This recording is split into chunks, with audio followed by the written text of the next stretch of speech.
Hi and welcome back, everybody. Hope you all are having a fantastic day out there. Got a great video for you here today. I've done the homework. I've studied hard.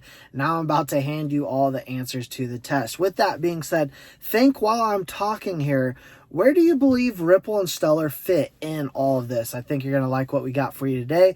Just drop an X if you like XRP and XLM content. Smash the like button and share the content.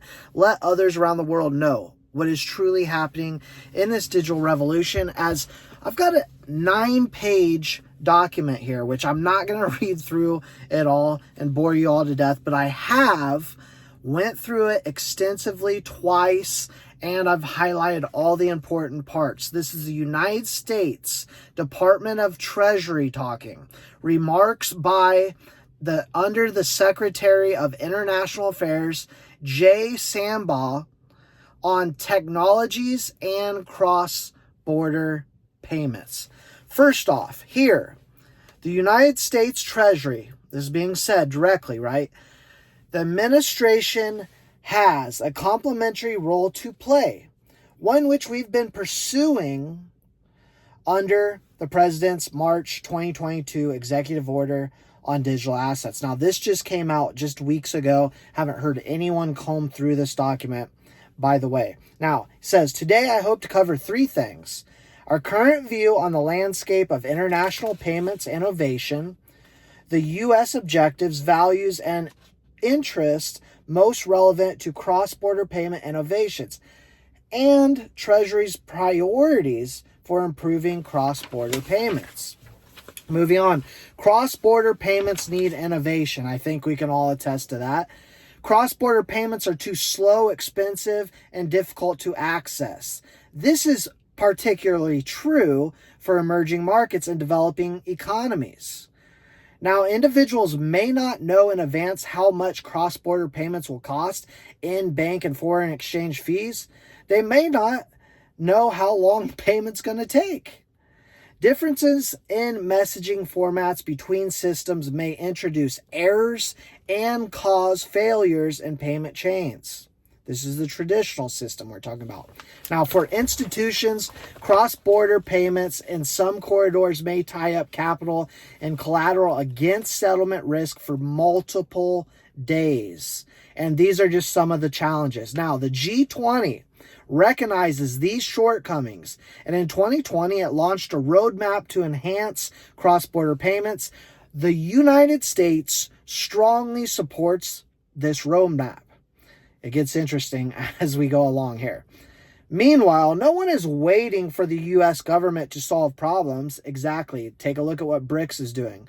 There's presently a wealth of innovation, Ripple, Stellar, that will change the payments landscape.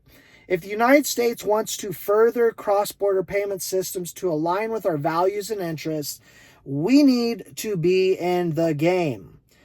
Within and beyond the G20's work, the public and private sectors have introduced a growing number of proposals and want to address challenges to the cross-border payments.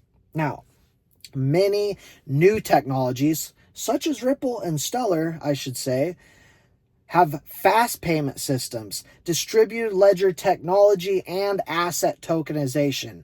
Who are the top dogs there? Ripple and Stellar. Now, payment service provider system operators, banks, and FMIs are investing in operational improvements to improve their systems to make them faster, cheaper, more transparent, more accessible, and more efficient for individual and financial sectors. For example, institutions around the world are presently at different stages of implementing ISO 20022 message standards. Some jurisdictions with strong bilateral economic relations are going further and interlinking their payment systems. India, part of BRICS, stands out as jurisdiction, advancing bilateral links between its Unified Payments Interference System, UPI, and those of countries including Singapore, UAE. Sound familiar? One of G20's roadmap 3 priorities across and actions areas is payment system interoperability. what coins and tokens are interoperable. In parallel, jurisdictions are also exploring future states of money payments, including experiments, with cross-border CBDCs and DLT, distributed ledger technology-based payments. These additional features might include transparency of cost, institutions and payment chains, instantaneous settlement, and programmable payments. Now, moving on, listen to this. The Bank of International Settlements has 15 ongoing recent projects experimenting with cross-border payments, of which 12 explore the use cases of CBDCs. We know who is on the task force, Ripple, of Bank of International Settlements. They go further to say public, private, and private sector efforts participants are exploring with tokenization with their central banks' reserves or bank deposits to improve cross-border settlement without public investment a CBDC would require, saying we don't need CBDCs. Look at what Ripple and Stellar are doing. Now, at least for some time, new innovations will need to interact with the legal legacy system. We're not trying to replace the legacy programs, the systems.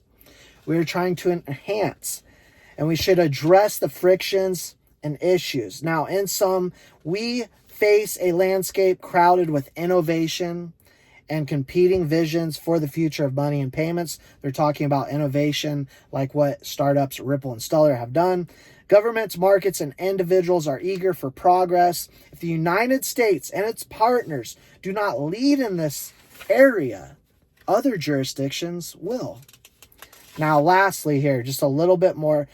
We work closely with allies and partners to ensure the global financial institutions implement these systems, international financial systems. We are considering what actions may be needed to support them with standardized messaging. The legacy system for international payments in which the U.S. institutions and dollar play critical roles is critical to basic economic functions. We would be ill-advised to abandon. Now, the Federal Reserve launched FedNow for instant retail payments in July this year, is planning to introduce new ISO 20022 messaging standard and its legacy system, and is sponsoring a range of experimental such as New York Innovation Center. We know Ripple has been in there. Now, next, the private sector is essential, it says, in improving cross-border solutions.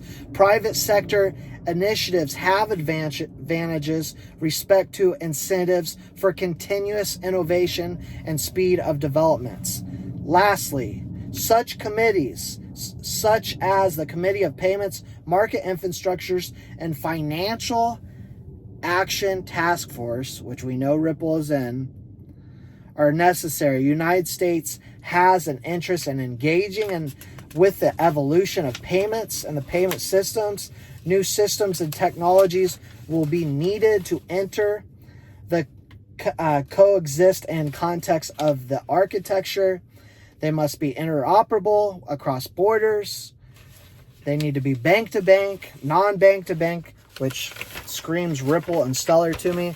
And then finally, in the near term, they say, we must deliver G20's vision of faster, cheaper, more transparent, and more accessible cross-border payments. In the long term, we should explore far-reaching changes to encourage responsible innovation. Now, recently I've been talking about how Ripple is connected with Federal Reserve. It's so freaking obvious. The United States is 100%. It's so freaking obvious. Danielle Dixon is working with the Atlantic Council. We just saw EURC, second most highly traded currency out there digitally on Stellar. They're working with the Atlantic Council, which is filled with folks at the top, working with the top, making regulations. They're working with the CFTC. We can go on and on and on. Is it not time for everyone to wake up and see what is about to happen this upcoming year as we move into a bull run, as we know that ETFs are coming out, we know CBDCs are coming out, we know that XRP and XLM will be on the new rails of the new system. Is it not all so obvious? That's all I got for you for now. Please don't forget to like, subscribe, share your comments below, drop an X, and we'll see you all in the next video.